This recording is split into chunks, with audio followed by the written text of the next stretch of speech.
बता रहे हैं। आर्म्स जो उसके द्वारा हथियार का इस्तेमाल किया गया था वो बरामद हो गया है यहाँ पे।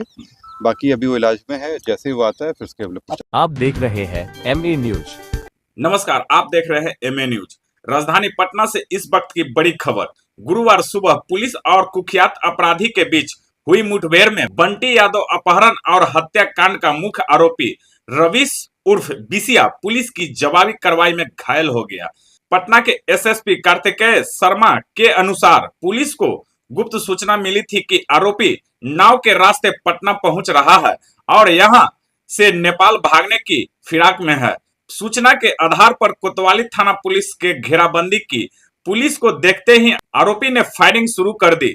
आत्मरक्षा में पुलिस ने जवाबी कार्रवाई की, जिसमें रवीश के दाहिने पैर में गोली लगी। घायल आरोपी को गिरफ्तार कर इलाज के लिए PMCH में भर्ती कराया गया है, जहां उसका इलाज जारी है।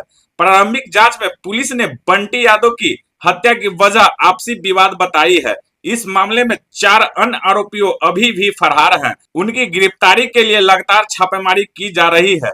पुलिस का अभियान जारी है। कुछ दिन पहले जो अपहरण की घटना हुई उसमें डेड बॉडी मिला था, उसी में पुलिस के द्वारा उसमें अनुसंधान किया जा रहा था और जो पूरी घटना में जो लोग सम्मिलित थे उनकी पहचान करके उनकी गिरफ्तारियां की जा रही थी। इसी में जो मुख्य अभियुक्त था रवीश बिसिया, उसमें भी धरपकड़ चल रही थी और विभिन्न जगहों पर उनके विरुद्ध छापेमारी चल रही थी। इसी में पुलिस को इन्फॉर्मेशन मिला कि वो पटना आने वाला है और यहाँ से पैसे लेकर नेपाल भागने की तैयारी कर रहा है।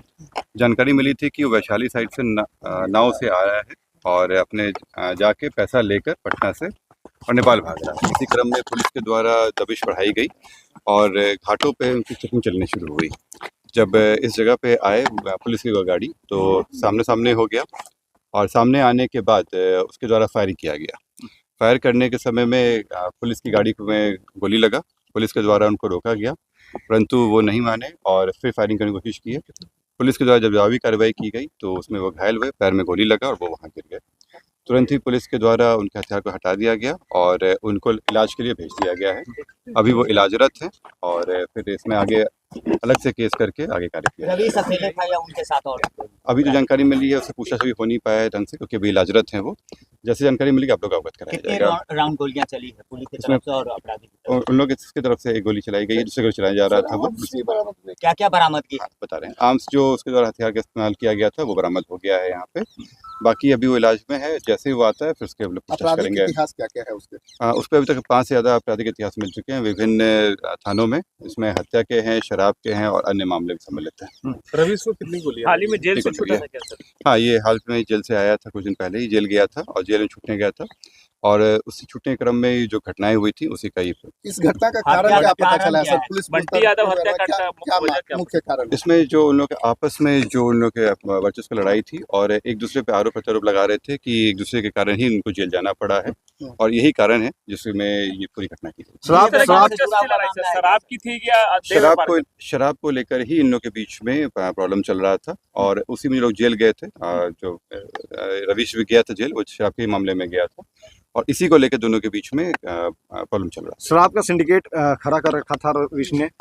सिंडिकेट तो नहीं कहेंगे लोग, लेकिन शराब के लोग कारोबार में लगे हुए थे और इनका आपराधिक इतिहास भी बताता है इस तरह का कि पूर्व में भी रहे हैं और इसी कारण से इनकी पूरी घटना। जो अभी तक आया है उसमें आया है कि इन लोगों के साथ में बातचीत वगैरह के हम लोग मिले हैं।